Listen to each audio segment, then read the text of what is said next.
we look at the headlines, and we also talk about issues, in the public space, the issues that has to do with conversations that we enhance the greatness of this nation, talking about it, providing solutions, speaking to critical stakeholders. That's what we do here at this time. And I'm sure you already know. Again, I am Femi Ojo. Good morning, and I want to welcome you. But firstly, Zom says, good morning. Good morning, Femi. Yeah, how do you do? How do you do? Very Doing well. black today. What? Black. Well, black is bold. Right? Black is gold. Black Right. don't crack. At all. Yeah. Right. Black don't crack. Yeah. Okay, good morning, Jerez viewers, and welcome to the midweek edition of Morning Spring. And I am Uzom Sukichuku.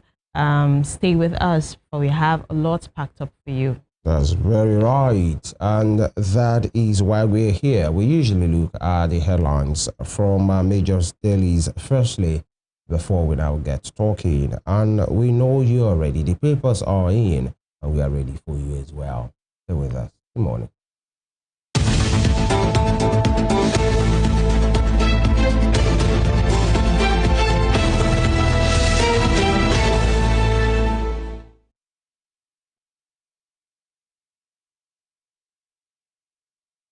All right. We'll start the newspaper segment from this point, talking about the Guardian newspaper for today. The Guardian newspaper. Metering gap over 7 million naira on estimated. Take that again. Metering gap over 7 million on estimated billing, despite 1.5 trillion naira intervention and free supply. Over 7 million on estimated billing, despite 1.5 trillion naira intervention, free supply. So what exactly is the problem? What exactly is the issue? And you have all of these discos, Abia, Abuja, Benin Electric, talking about the state rather, Abia. And you can see the detail there in Abuja, Benin, Eko, that's Eko distribution, Enugu distribution, Ibadan, IBDC, Ikeja, Jos, Kaduna, Kano, Port Harcourt, and Yola.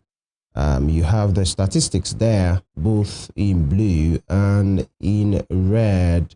The newly metered is in blue, and the metered is in yellow, and the total is in red. You can see the red outweighing the blue in most cases. I think only in some cases in which you have the red lines more than the blue lines. All right. Away from that, we have Tinubu meets Ogoni leaders as CSOs fought fresh oil exploration bid. Again, Tinubu meets Ogoni leaders as CSOs fought fresh oil exploration bid, and over 100 terrorist financiers convicted in 2 years. Tinubu reveals, and WHO regrets, in inverted commas there, U.S. withdrawal. Anticipate review amid global health uncertainty. WHO regrets U.S. withdrawal. Anticipate a review amid global health uncertainty. Quite a big one yesterday, although many persons saw it coming with the advent of President Trump's, accession of office, in which he signed, I think on the first day, U.S. withdrawal from World Health Organization. So it means, in as much he has withdrawn the U.S. from the WHO, they will no more be part of it. They will no more be part of the interventions, especially funding of the WHO. I feel like that's where the WHO is actually feeling the loss. Let me use the word loss. Okay. I feel it's from that funding aspect. They're actually feeling they're actually talking about them silent. That's not what I'm thinking of. Oh God. Yeah. Well, when the word comes back, but that's where WHO is actually reaching out to president or talking out in the public space for the president to reconsider. Well, yeah, knowing President Trump for what it is, yeah. I think this is more like a train that has left. Yeah, actually. That's a done deal. And you know, it had it coming. I mean, many persons saw it coming with President Trump's disagreement with the modus operandi of the coronavirus. Yeah. Since 2020, he didn't agree. He didn't agree, rather, with the scientific, you know, results and all of these things put out, because you knew some of those things he spoke against them. And in fact, many of those persons who worked with him had problem with him because he didn't agree. All of these shut down, you know, be at home, all of those things. At the time, it was more like saying possibly it was all a ruse and it wasn't true at all. Yeah, but then 4 years or 5 years after, he has withdrawn the US from the WHO.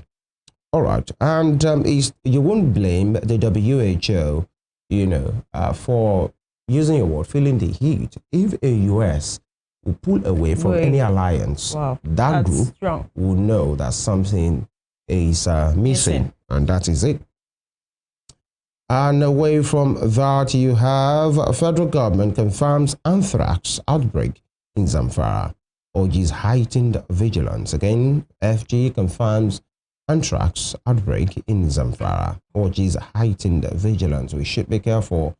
And this is where government at all levels, civil society organizations, health providers, you know, healthcare providers rather, should do more, especially in advocacy, and spread this message in the language, in the dialect that people easily understand, so that they can know what we are to do, what we are not to do. But then everybody will know that's basic thing. Take your hygiene very seriously. At least that's basic. And Nigeria risk empty hospitals over workers' exit, CMDs tell reps. Nigeria risk empty hospitals over workers' exit, CMDs tell reps. I think that's obvious. There is an issue, a very big issue in the healthcare system. And Transgrid Enerco to acquire EcoDisco, integrate renewable energy. That will be all from The Guardian for today. Okay, and on the Nigerian Tribune, we have Tinubu to Ogoni leaders, forget historical grievances, reconcile.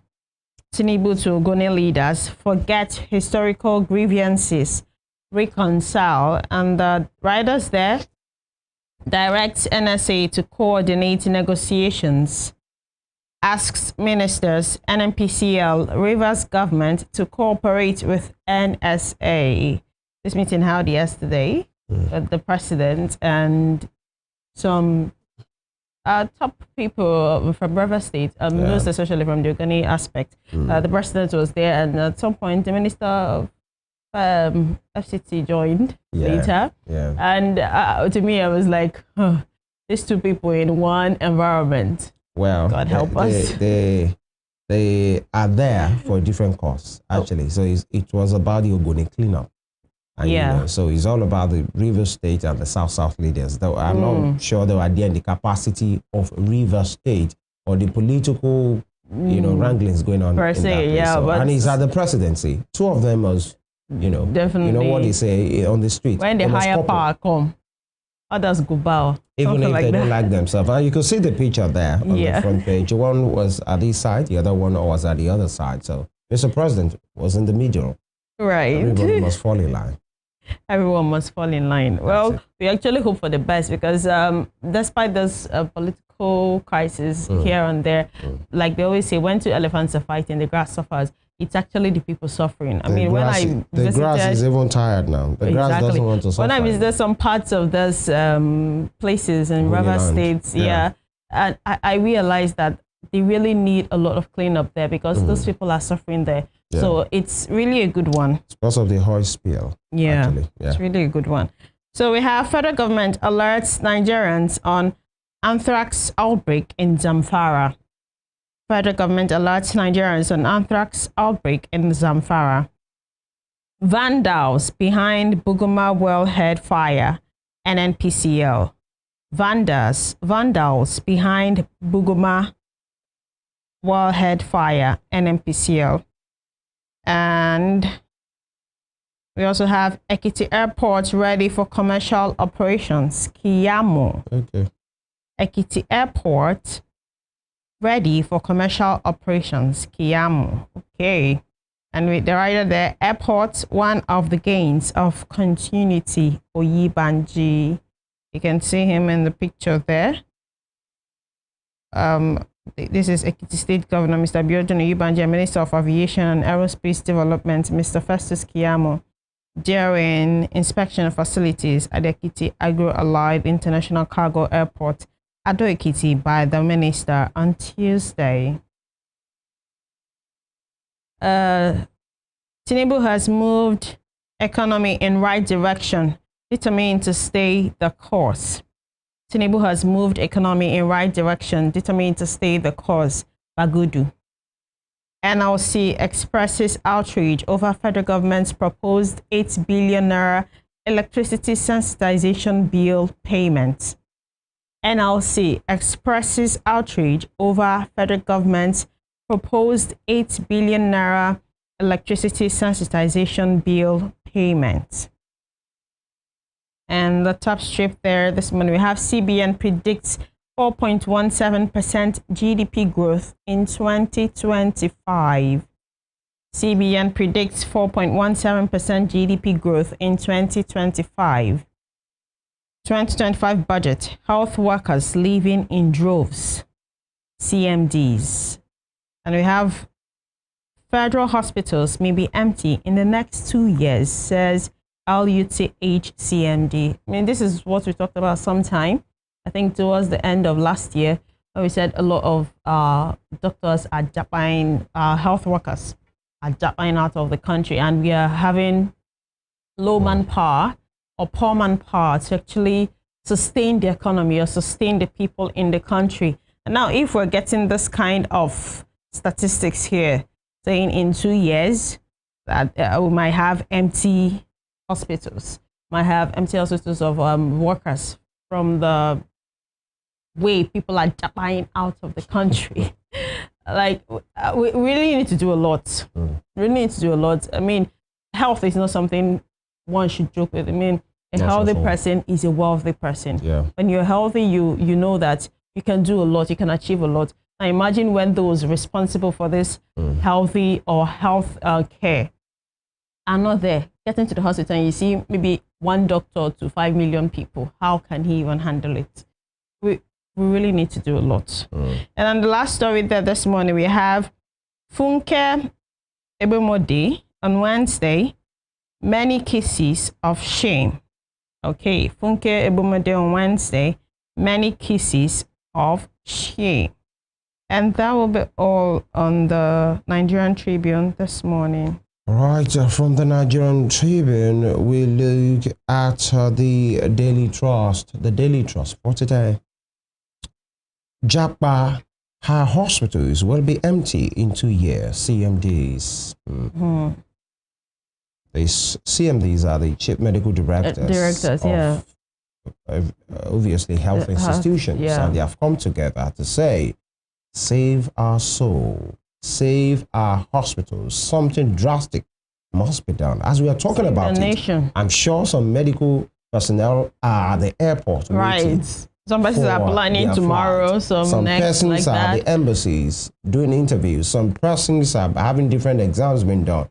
Some persons are at the immigration office getting their passport ready because, and the issue is, it appears people that are supposed to wake up, we just think it's normal. You know, that we've had ministers who have been very unfortunate in the manner in which they speak about these issues to say, we have enough. I remember Chris Ngige, when he was Minister of Labor, saying, we have enough. That's not the issue.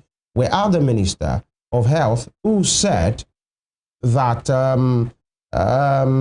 you know, that we have many tailors and, doctors, in which many of them are even tailors. And in fact, the man who sews for him is a medical doctor, but who is practicing tailoring. So we have them in abundance.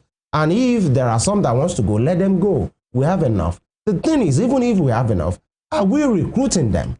That's where I was because coming many from. of them are without for him to even have good jobs. I don't want to say the nerve, or for him to have that boldness to actually say that his tailor is a medical doctor. You can imagine the rate of unemployment in the country. Anybody can choose to do whatever they want with their certificates. That is if the person, it was by choice. Yeah, but the issue here is that should not come from a minister at all of health. That's the thing. From a public officer. And many persons have talked about the fact that the only time our institutions will function, especially medical and educational institutions, is when the policymakers, is when the political leaders, is when the people at the end of affairs of things in Nigeria are using that same facility. And I agree with that totally. If actually you are using it, if you have to use a restroom, you will maintain it. You maintain if you are living in a house, you want it to be nice. You want it if your children, your wife, your family members, loved ones will use that institution, you will maintain it because you want to have the best of care. And the personnel that will run these institutions, you won't want them to leave because you value your life. Of course. Education is about now and the future. You value your future. But now, when you see governors, standing beside their children in Yale, in Harvard, in Stanford, Oxford, in Cambridge, Oxford, all over the world, in Saudi Arabia, in US, in UK, having convocations and matriculations, then you wonder. In fact, there was a public official or a politician who has a university, but then there was a picture of him with his child outside the country at the convocation. Then are you telling me you can't consume what you are producing? That's what it means. You have a university, and your own child cannot attend the university. This is something we have been agitating for a very long time. It's quite basic. Imagine the president will use it, the ministers will use it, governors will use it. Things will work out. Every state hospital will function. If this caliber of persons decide to use our hospitals, their children decide to attend our schools, they bring their children down here to attend our schools, you see that a lot of things will change because definitely, like you said, you can't expect if you see, okay, my child is going to go to the school and it's the facilities are not intact and everything. You're definitely going to do something to make sure those things are put right. Exactly. And that's the issue here. And it's the sad reality. But the more, pardon my words, sadder, there's nothing like sadder, but the worse issue is people at the end of affairs don't see it as a problem because they see and I'm not talking about the rich people. If rich people who have their money, who are into private business, choose to do whatever they want to do, that's their problem. But people that are being taken care of by the public funds, of course, you should not take being that a leader, money, you should lead by example. You should lead by example. And the CMDs are shouting now, in 2 years, our hospitals will be empty. Because right now we are already experiencing it. There should be a state of emergency declared in our health institutions right now. And we hope something will be done. After all, it's the season of the renewed hope. So we hope, we keep hoping, even against hope, that something will be done. It's saddening. Riders to that says, George's military more favored. That's coming from the NMA, and it's obvious right now. Yeah. 16,000 doctors left in Nigeria in 5 years. 16,000 doctors left in Nigeria in 5 years. Albeit, there was a move like 2 years ago in which there was a proposal, a bill at the National Assembly in which somebody raised it that it should medical or the Japan or medical officers should be banned, that you should be made compulsory to serve for like 5 years in Nigeria, something like that. And Nigerian has to tell, excuse you, somebody that you didn't contribute nothing to how he funds himself, you are telling him to stay. But then we have a patriotic duty, either as a doctor or as anybody. Yeah. But it's a whole lot of conversation, It's a whole lot. And below that, you have the picture of some individual scooping fuel again.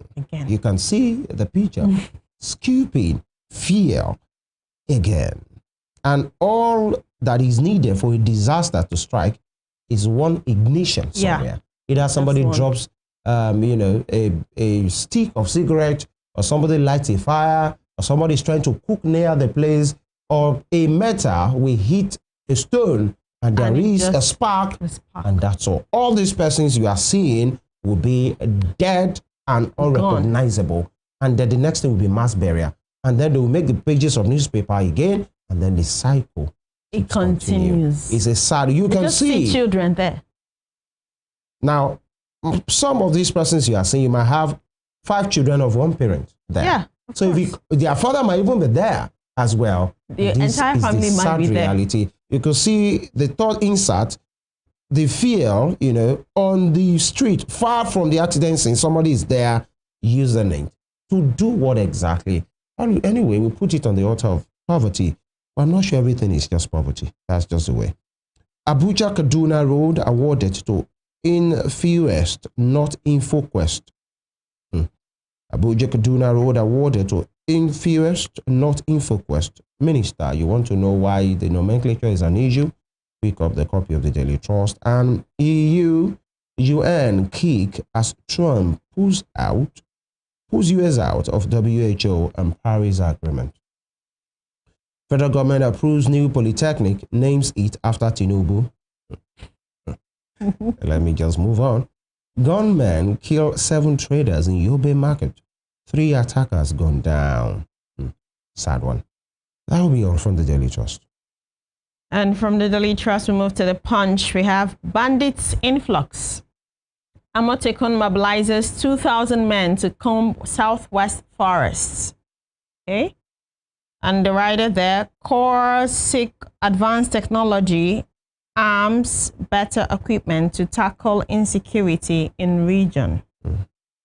And we have a picture there of the meeting yesterday with the president from the Ogoni leaders from Rivers State. The Tinubu promises fairness as Ogoni oil exploration plan resumes. How El Rufai's ex-cos laundered 3.9 billion naira forex proceeds, ICPC. How El Rufai's ex-cos laundered 3.9 billion naira forex proceeds, ICPC. Now we have immigration arrests 90 foreigners for cybercrime in Rivers. Immigration arrests 90 foreigners for cybercrime in Rivers. Supreme Court hears Wike Fubara loyalists appeals February 10. Okay. Supreme Court hears Wike Fubara loyalists appeals February 10. Okay. Like I just talked about them a few minutes ago. NNPCL raises petrol price to 990 naira in FCT, 960 in Lagos. Okay, we're going to be talking about this during the course of the program, so stay tuned. And the top strip, we have Nigeria's public debt hits 142 trillion naira as borrowing rises. Nigeria's public debt hits 142 trillion naira as borrowing rises. Rural areas suffer blackout despite 14 billion naira power spending. Rural areas suffer blackout despite 14 billion naira power spending. And the last story there on the Punch this morning, we have federal government seeks stronger U.S. ties amid Trump's deportation threats. Federal government seeks stronger U.S. ties amid Trump's deportation threats. Okay. Should we still call it a threat? What? The deportation. What Trump said yesterday. Of course, it is a threat. It is still a threat. It is a threat, but then it might be an actionable threat. Yeah, it might be an actionable threat. Most likely an actionable threat. I mean, the actions we are seeing taking up right now, taking off like since yesterday is like in the words of EDM, don't play at all. Don't play. You're gonna learn. So but then there will be myriad and series of litigations, and I learned since yesterday that started because some of these things are constitutional in nature. Yeah. So people want to try it out in court. So it will be a long battle.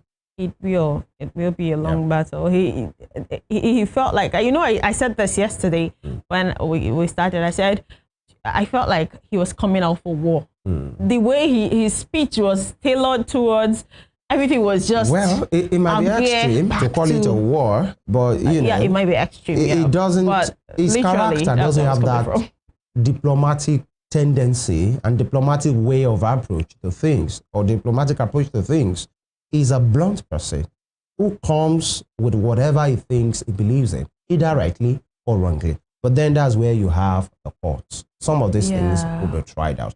But if some of those things are the prerogative of the president, Otilo is gone. That's just it. But then the constitutional ones will be tried out in court. Every organization, every human rights activist, even individuals, you know, the legal unit or the legal advisory team to him will have a very field day, especially for the next 3-6 months. Yes, they're going to be responding really busy, to litigations. And this is America. Everybody wants, they want their rights. They know their rights. You know, so they want to try it out. You know, the issue is if you are undocumented and you are illegally staying in the land, where is the locus to try anything out in all of these things? These are the issues. You know, this Americans, you know, when I was listening to him yesterday, and he said, America will be respected again. Yeah. And I felt like, okay, did they at some point lose their respect? Because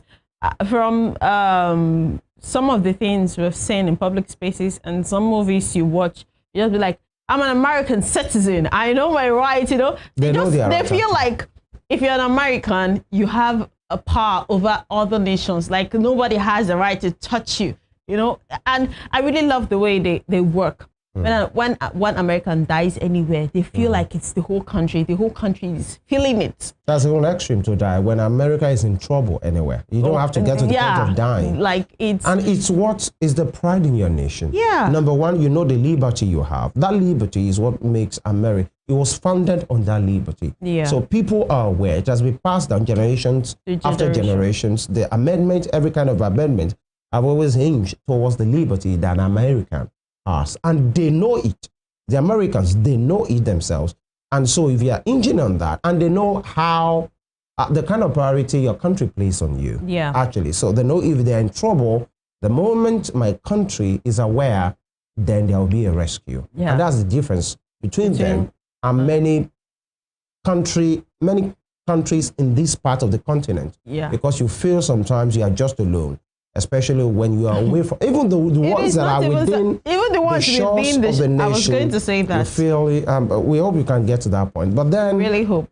The highlight, as we round off and go for this break, for many persons, is the withdrawal of rights. You know, like if you're a Nigerian from Puerto Rico or from Cape Verde or anywhere, if you give birth on American soil, right, automatically your child is an American. And that right is about to be removed right now. It's about to be removed, because American, I mean, Donald Trump is saying, and even for those that have it already, that it hasn't been long that they get it, he's trying to revoke it and say you are no more American.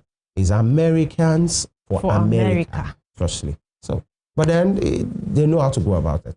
That'll be all from this segment. We'll take a break right now. When we return, we'll be speaking to issues. Stay with us.